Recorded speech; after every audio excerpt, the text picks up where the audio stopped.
स्वागत है आप सबों का द उम्मीद में सपनों को सच में बदलने के लिए। जैसा कि आप लोगों को पता होगा कि आज हम लोग डिस्कस करने वाले हैं बहुत ही इम्पोर्टेंट बात कि जितने भी सारे बच्चे हैं ना, उनके अंदर में ये खलबली मचा हुआ है कि टीचर वालों के लिए बीपीएससी एग्जाम लेने वाला है, क्या होगा। तो आज आप लोगों को टेंशन लेना नहीं है। आज हम लोग डिस्कस करेंगे बीपीएससी एग्जाम का सिलेबस, उनका स्ट्रेटेजी यानी कि उपाय, उसके बाद एकदम बहुत ही बेहतरीन उपाय बताएंगे। अगर आप इसे पूरी तरीके से अगर आप फॉलो कीजिएगा तो इसका पूरा गारंटी है कि आपको एक बार में बीपीएससी निकालने से कोई रोक नहीं सकता है। उसके बाद फिर हम लोग है ना, मैं कल से आप लोगों को क्या पढ़ाऊंगा उसके बारे में भी डिस्कस करेंगे। लेकिन उससे पहले मैं आप लोगों को एक कहानी बताना चाहता हूँ। जैसा कि आप लोगों को पता है कि हिंदुस्तान में 1191 में मोहम्मद गौरी और पृथ्वीराज चौहान के बीच में एक युद्ध हुआ था। सॉरी,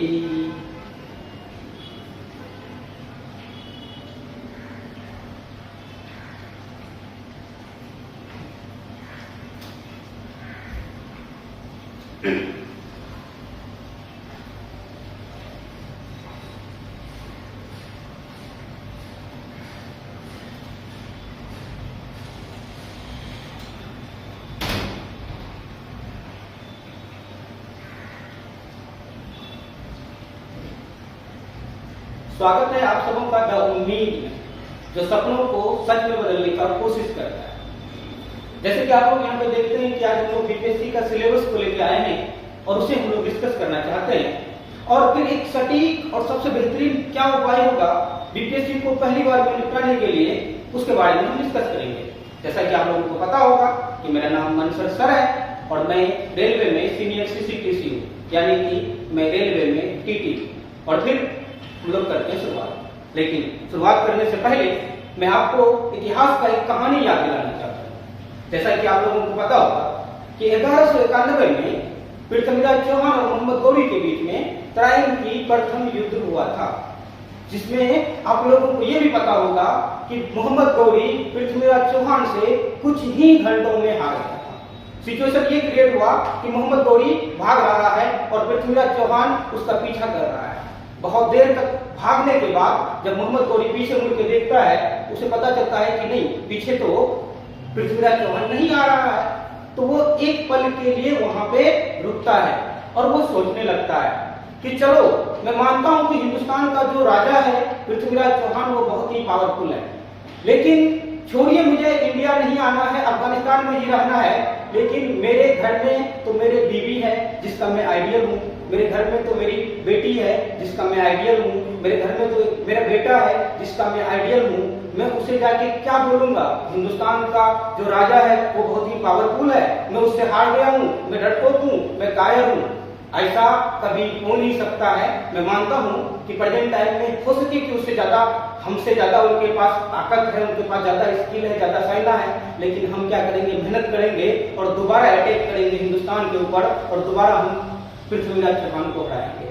उसी समय मोहम्मद गौरी एक चिट्ठी लिखता है अपना मैडम को, यानी कि अपने बेगम को, यानी कि अपने बीवी को, कि मैडम, हमारी युद्ध हिंदुस्तान के बहुत ही स्किल्ड पावरफुल राजा पृथ्वीराज चौहान के साथ में हुआ था, लेकिन अफसोस की बात यह है कि मैं उस युद्ध को हार गया हूं।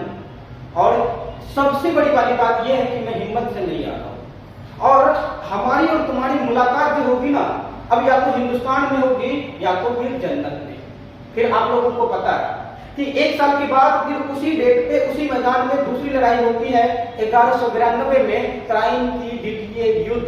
आप लोगों को पता होगा कि कुछ ही घंटों में मोहम्मद गौरी पृथ्वीराज चौहान को बुरी तरीके से हरा देता है। ये तो कहानी इतिहास की है।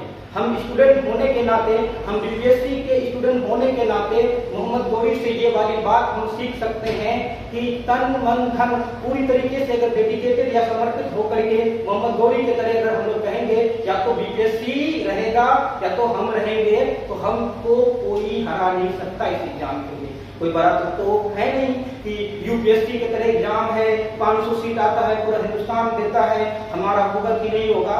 कोई बड़ी वाली बात नहीं है भाई, कितना कटअप जाएगा, कितना सैलरी मिलने वाला है, आप लोगों को कितना जल्दी सिलेक्शन हो जाएगा, किस तरह का कर्मचारी का दर्जा मिलेगा, कितना एचआरए मिलेगा, कितना टीए, कितना पीए, बेसिक पे ये सारा चीज हम लोग क्या करने वाले हैं, डिस्कस करने वाले हैं।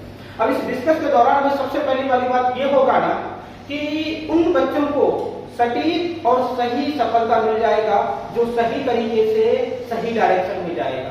बाय द वे, अगर आपको पटना जाना है, अगर आप सिलीगुड़ी वाला रोड पे चले जाओगे तो जिंदगी भर चलते रहोगे, पटना नहीं पहुंच पाओगे। इसी तरीके से कुछ बच्चे ऐसे होते हैं ना, ये किताब वो किताब वो किताब, मतलब पूरा नॉलेज को ऑब्जर्व करने की कोशिश में रहते हैं और बाद में उसे पछताने के सिवा दूसरा कोई ऑप्शन नहीं मिलता है।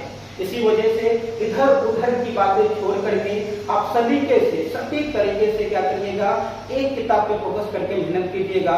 सफलता का एक ही मूल मंत्र है, सब कोई जानता है कि आप जिस भी एग्जाम की तैयारी करते हो उनके सिलेबस को एक बार कंप्लीट करने के बाद 10 से 15 बार उसे रिवीजन कीजिए, सारे कॉन्सेप्ट को सीख जाइए और उसके बाद उस एग्जाम का 100 प्लस यानी कि 100, 150, 200 जितना जिस तरह का आपका कैपेसिटी है आप उतना मॉक टेस्ट लगाइए। दुनिया का कोई ताकत आपको उस एग्जाम क्वालिफाई करने से नहीं रोक सकता है। अगर आप ऐसा करते हो, अगर आप फिर भी फेल हो जाते हो, इसका मतलब ये है कि आपका किस्मत खराब है। दूसरा कोई उपाय नहीं है, दूसरा कोई उपाय नहीं। चलिए हम डिस्कस करते हैं पहली वाली बात, सिलेबस को। चलिए सिलेबस को डिस्कस करेंगे तो आप लोगों को पता होगा कि अभी जो टीचर का वैकेंसी आने वाला है, मतलब 1,74,000 वैकेंसी जो कि बीपीएससी इसका कंडक्ट कराएगा, वो सारे बच्चे भर पाएंगे जो सीटेट क्वालिफाई है। ये 3 तरह के वैकेंसी आएंगे, एक प्राथमिक शिक्षक के लिए, एक माध्यमिक शिक्षक के लिए और फिर एक उच्च माध्यमिक शिक्षक के लिए। तीनों का अलग अलग सिलेबस है, अलग अलग क्राइटेरिया है और तीनों का अलग अलग सैलरी है और तीनों का अलग अलग मजे हैं। सबसे पहले हम लोग सिलेबस की बात करते हैं तो बीपीएससी आयोग ने टीचरों से सबसे पहले एक पेपर लेगा जो कि भाषा का होगा। सबसे पहले क्या लेगा, एक पेपर लेगा जो कि भाषा का होगा, यानी कि वो कितने नंबर का होने वाला है, भाषा 100 नंबर का होने वाला है, जिसमें कि इंग्लिश 25 नंबर का होगा ही होगा, ये कंपलसरी है। यानी कि बीपीएससी आपसे चाहता है कि बिना इंग्लिश जाने आपका काम नहीं हो पाएगा। बाकी फिर 3 भाषा में से, हिंदी, उर्दू, बांग्ला में से आप कोई भी भाषा अपनी मर्जी से चूज कर सकते हैं, यानी कि 75 नंबर का अपनी मर्जी से कोई ऑप्शनल आप चूज कर लीजिएगा, हिंदी, उर्दू, बांग्ला, और 25 नंबर का क्या हो जाएगा, इंग्लिश हो जाएगा। 100 नंबर का एक पेपर हो जाएगा। ये पेपर जो होगा ना, प्राथमिक शिक्षक के लिए भी होगा, माध्यमिक शिक्षक के लिए भी होगा और उच्च माध्यमिक शिक्षक के लिए भी होगा। ये वाला सिस्टम है ना, ये वाला पेपर सिर्फ टू सिर्फ बहुत आसान होगा। और प्लस ये है ना, जैसे कि कोई लड़का अगर कहीं शादी करता है तो पहली बार में जो लड़की को देखता है ना, कि पहली बार देखने के बाद पसंद आ जाए, सिर्फ टू सिर्फ इसके साथ में यही प्रोसेस होने वाला है। यानी कि इस पेपर का मार्क्स जो होगा ना आपका मेरिट में नहीं जुड़ेगा। यानी कि ये सबसे पहली बात ये है कि ये क्वालिफाइंग नेचर का है। दूसरी वाली बात ये है कि ये नेगेटिव नहीं होगा। तीसरी वाली बात ये है कि आपको 30% मार्क्स ही लाने हैं। तो आप लोगों को खुशी मनाना चाहिए कि सरकार यानी कि बीपीएससी आपसे चाहता है लैंग्वेज, लेकिन भाई लैंग्वेज उतना ज्यादा आपसे नहीं चाहता, बस आपको आना चाहिए 2 भाषा। ये वाला पेपर, भाषा वाला पेपर तीनों के लिए, प्राथमिक टीचर के लिए भी, माध्यमिक टीचर के लिए भी और उच्च माध्यमिक टीचर के लिए भी भाषा का टेंशन सेम टू सेम उसी तरीके से और फिर सबके लिए से भाषा वाला काम खत्म हो गया। अब आते हैं हम लोग दूसरा पेपर जो कि सबसे मेन मायने रखता है, घर में मम्मी की तरह ये मायने रखता है। यानी कि दूसरा जो पेपर होगा वो सामान्य अध्ययन का होगा, उसी से मेरिट बनेगा। मेरे भैया पूरा जान इसी पे है। अगर आप इसमें ज्यादा मार्क्स लेके आओगे तो अच्छा शहर में आपका सिलेक्शन होने वाला है, अच्छा जगह पे अपनी मर्जी से आप क्या कर सकते हो, टीचिंग कर सकते हो। यानी कि पेपर 2 को समझने की हम लोग कोशिश करते हैं। तो सबसे पहले अगर हम लोग समझे तो पेपर 2 जो होने वाला है प्राथमिक टीचर के लिए, प्राथमिक टीचर के लिए जो पेपर 2 होने वाला है वो होने वाला है 150 नंबर का, यानी कि 150 मार्क्स का होने वाला है, जिसका नाम होगा क्या, सामान्य अध्ययन। इसी से बनेगा मेरिट, इसी से क्या बनेगा, मेरिट बनेगा। दूसरी वाली बात ये जो होगा ना, ये नेगेटिव मार्किंग होगा। और नेगेटिव मार्किंग आपको जानते हो ना क्या होता है, जो क्वेश्चन आप सही करोगे उनके तो मार्क्स मिलने वाले हैं, जो क्वेश्चन आप गलत करोगे उनके मार्क्स आपके घर से कटेंगे, मतलब आपके जो लाए हुए मार्क्स थे उससे कटेंगे। तो अगर पेपर 2 में अगर आप लोग देखिएगा ना, तो इसमें आपसे पूछने वाला है गणित, आपसे पूछने वाला है रीजनिंग, आपसे पूछने वाला है सामान्य जागरूकता, आपसे पूछने वाला है सामाजिक विज्ञान, आपसे पूछने वाला है सामान्य विज्ञान, आपसे पूछने वाला है भारतीय राष्ट्रीय आंदोलन, आपसे पूछने वाला है भूगोल और आपसे पूछने वाला है पर्यावरण। अगर आप बोलिएगा कि सर किस सब्जेक्ट से कितना मार्क्स का होगा, वो फिलहाल कंफर्म नहीं पता चला है, लेकिन अगर हम लोग अंदाजा अगर लगा लें तो 10 से 15 नंबर का रीजनिंग हो सकता है, 10 से 15 नंबर का गणित हो सकता है, 10 से 15 नंबर का सामान्य जागरूकता हो सकता है ना, सामान्य सामाजिक विज्ञान 30 से 40 नंबर का हो सकता है, 20 से 30 नंबर का सामान्य विज्ञान हो सकता है, 5 से 10 नंबर का भारतीय राष्ट्रीय आंदोलन हो सकता है, और फिर 5 से 10 नंबर का भूगोल और 5 से 10 नंबर का पर्यावरण। तो आप अगर हमसे पूछिएगा कि सर आप मुझे बताइए कि ये बीपीएससी आयोग हमसे चाहता क्या है, उसके मन में क्या है, वो किस तरह का टीचर चाहता है, तो मेरे भाई अगर इसको अगर सारे कंक्लूजन को समझ के अगर निचोड़ अगर हम निकालेंगे तो निचोड़ यही निकला कि आयोग चाहता है वर्सेटाइल टीचर, यानी कि गांव में जिस तरह का कोई लड़का होता है ना घापुर टाइप का, एकदम आयोग चाहता है टैलेंटेड, तेज, चतुर, घापुर, एकदम वर्सेटाइल टाइप का टीचर, यानी कि उस टीचर को तो भाषा आना चाहिए, यानी कि उस टीचर को विज्ञान की ज्ञान होना चाहिए, यानी कि उस टीचर को मतलब कि सामाजिक विज्ञान की ज्ञान होना चाहिए, उन्हें भूगोल आना चाहिए, उसे पर्यावरण आना चाहिए, गणित आना चाहिए, रीजनिंग यानी कि मानसिक योग्यता आना चाहिए। यानी कि कुल मिलाकर के अगर आपको एक बात बता दे मेरे भाई कि टीचर को बनाने वाला है कर्मचारी उसको चाहिए पावरफुल, यानी कि एकदम नॉलेजेबल बंदा। तो आप लोग अपना कमर का पेटी बांध लीजिए, आप किसी से कम नहीं है, निपटा के रख देना है 3-4 महीने के अंदर में इसको, और कोई दुनिया का ताकत आपको टीचर बनने से रोक नहीं सकता है अगर आप सीटेट क्वालिफाई हैं तो। चलिए आगे फिर दूसरा सिलेबस की अगर बात कर लें कि माध्यमिक शिक्षक की अगर मैं बात कर लूं तो माध्यमिक शिक्षक जो होगा ना भाई उनका भी एक पेपर तो होगा ही भाषा का, मैंने तो सबके लिए समझा दिया था। जो दूसरा पेपर होगा ना वो भी 150 नंबर का होगा, इसी से मेरिट बनेगा, ये नेगेटिव मार्किंग होगा, लेकिन इनके जो होंगे ना 150 नंबर, इनमें 2 भाग होगा। 2 भाग में एक भाग 100 नंबर का होगा जिसमें कोई एक सब्जेक्ट हो सकता है, या तो आप हिंदी 100 नंबर का दे दीजिए, या तो आप उर्दू, या तो इंग्लिश, या तो साइंस, या तो फिर सोशल साइंस, या तो मैथ, या फिर और भी कोई सब्जेक्ट आप कोई एक सब्जेक्ट दे सकते हैं। ये डिसाइड होगा आपके ग्रेजुएशन पेपर से। उसके अलावा जो भाग 2 होगा वो 50 नंबर का होगा, उसमें फिर गणित पूछा जाएगा, फिर सामाजिक विज्ञान पूछा जाएगा, सामान्य जागरूकता पूछा जाएगा, सामान्य विज्ञान पूछा जाएगा, भारतीय राष्ट्रीय आंदोलन पूछा जाएगा और भूगोल पूछा जाएगा। यानी कि फिर बीपीएससी आयोग का मानसा है कि माध्यमिक टीचर में वही लड़का बनेगा जिनको अपना ऑनर्स पेपर का ज्ञान भरपूर हो, 2 भाषा आए, उसके अलावा उसे गणित आए, हिस्ट्री आए, भूगोल आए, विज्ञान आए, 100% आना ही चाहिए भाई, क्योंकि टीचर ही तो सबसे बड़ा क्रिएटर होता है। आज अगर हम ढंग से नहीं पढ़ा पाएंगे बच्चों को तो फिर उनका भविष्य को भी तो हम बर्बाद कर देंगे ना। ये बहुत ही अच्छा पहल है सरकार की तरफ से, बहुत ही बेहतरीन पहल है। चलिए अगर हम लोग बात करते हैं उच्च माध्यमिक शिक्षक के बारे में, उच्च माध्यमिक शिक्षक के लिए भी सेम टू सेम पेपर 1 वही होगा, 100 नंबर का भाषा जिसमें 25 नंबर कंपलसरी होगा इंग्लिश, बाकी 75 नंबर अपने मर्जी से कोई भी भाषा आप चूज कर सकते हैं, हिंदी, उर्दू या बंगला। अब बात करेंगे कि पेपर 2 जो होगा वो 150 नंबर का होगा, और फिर उसमें एक भाग जो होगा वो 100 नंबर का होगा। उसके अंदर में आपका या तो हिस्ट्री, या तो ज्योग्राफी, या तो पॉलिटी, या तो इकोनॉमिक्स, या तो फिजिक्स, या तो केमिस्ट्री, या तो बायोलॉजी, या तो सोशियोलॉजी, या तो मैथ्स, कुछ भी हो सकता है। यानी कि यहाँ पे पार्टिकुलर सब्जेक्ट की बात करते हैं। यहाँ पे जो हम लोग 8 क्लास की बात करते हैं माध्यमिक टीचर में, वहाँ पे हम लोग पूरे ग्रुप की बात करते हैं। जैसे कि सामाजिक विज्ञान में चारों सब्जेक्ट आ जाते हैं, लेकिन यहाँ पे जो है ना हिस्ट्री भी सामाजिक विज्ञान है, ज्योग्राफी भी सामाजिक विज्ञान है, पॉलिटी भी सामाजिक विज्ञान है। साइंस के अंदर में है ना तीनों आ जाते हैं, फिजिक्स, केमिस्ट्री, बायोलॉजी। लेकिन यहाँ पे है ना एकदम एक एक सब्जेक्ट का एक्सपर्ट बनाएगा आपको। उच्च माध्यमिक में आप एक प्योर सब्जेक्ट पढ़ाइएगा जिसको 100 नंबर का होने वाला है, और आप 2 में 50 नंबर का होगा जिसमें सेम टू सेम वही पूछेगा। गणित, सामान्य जागरूकता, सामाजिक विज्ञान, भारतीय राष्ट्रीय आंदोलन, भूगोल।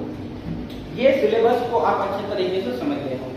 जितने भी बच्चे इस बार टीचर बनने की मानसा रखते हैं उनसे मैं यही कहना चाहूंगा कि आप जितनी भी चीजें होती हैं इधर उधर की बातें छोड़ दीजिए। मोबाइल, फेसबुक, व्हाट्सएप चलाना छोड़ दीजिए, GF चलाना छोड़ दीजिए। उसके बाद है ना आप क्या कीजिए, इस सिलेबस को लिख के अपने सिरहाने के बगल में चिपका लीजिए और फिर एक बार समझ लीजिए कि इस एग्जाम को निपटाने का 2 तरीका है, और सिर्फ 2 ही तरीका है। तीसरा अगर आप कोई भी तरीका अगर अपनाते हो ना, इससे रिजल्ट नहीं होगा। इस बात को आप लिख लीजिए, इससे रिजल्ट नहीं होने वाला है। उपाय यही है कि सबसे पहले आप सिलेबस को कंप्लीट कीजिए। सिलेबस को कंप्लीट करिएगा कहाँ से मेरे भाई? ये जो सब्जेक्ट पूछेंगे क्या आसमान से पूछेंगे क्या? 100% आसमान से नहीं पूछेंगे, वही आपकी किताब से नहीं पूछेंगे, चाहे वो NCERT हो या UPSC का हो। तो आप लोग जो भी टीचर का तैयारी करते हैं, मतलब कि वो अगर चाहते हैं कि सेल्फ तैयारी करें तो वो NCERT का 5 क्लास से लेकर के 10 क्लास तक की सारी निचोड़ आप कर लें। उसके बाद 100 से 150 मॉक टेस्ट लगा लें, और ज़्यादा माथामारी करने की कोई ज़रूरत नहीं है। रिजल्ट अगर नहीं होगा तो मेरा नाम बदल दीजिएगा। आप लोग 1500, 2000, 2500 का किताब खरीदिएगा, एकदम फालतू में चला जाएगा। कोई लोग लूसेंट खरीद लेगा, कोई लोग क्राउन खरीद लेगा, कोई लोग एटम बम खरीद लेगा। कोई बम यहाँ पे काम करने वाला नहीं है, 100% करते हैं। और दूसरी वाली बात, आपको मॉक टेस्ट ज़्यादा से ज़्यादा लगाइएगा, एनालिसिस कीजिएगा। मैं अलग से वीडियो बना के आप लोगों को बताऊंगा कि एनालिसिस कैसे करना है, मॉक टेस्ट कैसे लगाना है, और फिर NCERT को पढ़ना कैसे है, नोट कैसे बनाना है, कितना पढ़ना है, कितना रिवीजन करना है, याद कैसे करना है, डिस्कस कैसे करना है, इसके बारे में हम लोग बड़ी डिटेल से क्या करने वाले हैं, बात करने वाले हैं। लेकिन अगर फिर भी आप बोलिएगा कि सर आपने जो आप हम लोगों के लिए, टीचर लोगों के लिए कैसे, तो मेरे भाई आप लोगों को मैं बता दूं कि मैं मुंबई में हूँ, रेलवे में जॉब करता हूँ। जितना टाइम हो सकेगा मैक्सिमम मैं कोशिश करूंगा कि मैं YouTube में आकर के आप लोगों को बताऊं, गाइड करूं। मैं मैथमेटिक्स पढ़ाऊंगा आप लोगों को, या फिर कभी कभी करंट अफेयर भी, और भी कुछ सब्जेक्ट पढ़ा दूंगा जो कि मुझे अगर इंटरेस्ट होगा पढ़ाने में। तो मैं इस बात की पूरी गारंटी ले लो आप कि आप इंग्लिश और मैथमेटिक्स के बारे में डाउट में ना हो, आप हमसे पढ़ लीजिएगा। यूट्यूब में मैं फ्री ऑफ कॉस्ट में आप लोगों को ये वीडियो बनाऊंगा, डेली बनाऊंगा, इसमें कोई दिक्कत वाली बात नहीं है। लेकिन बिलीव है ना, आप लोगों को अपने ऊपर में रखना है कि आप है ना, मतलब कि रिश्ता सबसे रखो, लेकिन उम्मीद किसी से नहीं रखना है। 100% की बात करते हैं। कहते हैं कि गुजरा करते थे जिसके गली से नमाज के बहाने, गुजरा करते थे जिसके गली से नमाज के बहाने, वो शहर छोड़ दिए हम जब नमाजी हो गए हम। तो कहते हैं भाई कि जब आपको समझदारी आ जाएगा ना, तो आपको ये सारी चीजें समझने की जरूरत नहीं है, कहीं से मोटिवेशन लेने की जरूरत नहीं है, कुछ सुनने की जरूरत नहीं है। बस गोल बनाओगे, उसमें जान जी झोंक दोगे, और दुनिया में कोई ताकत आपको उसको पानी से रोक नहीं सकता है। बस अपना गोल को बनाओ और उसमें जान लगा दो। फिर मैं कहता हूँ कि आप क्या बनो, मतलब कि APJ अब्दुल कलाम की तरह बनो, भीमराव अम्बेडकर की तरह बनो, स्वामी विवेकानंद की तरह बनो, और एक बार आप इस एग्जाम को निकालो, फिर जिंदगी फिर मजे हैं भाई। फिर क्या करोगे, आपकी शादी ब्याह हो जाएगा, एकदम कार दहेज में मिलेगा, फिर बहुत मस्ती करने वाले हो आप।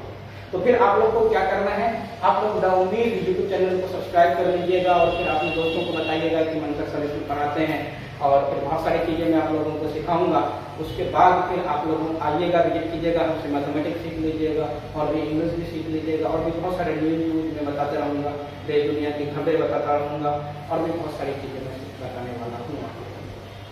तो फिर आज की बातें हम लोग यहीं पे ख़त्म करते हैं। आप लोग अपना ख्याल रखिएगा। Best of luck.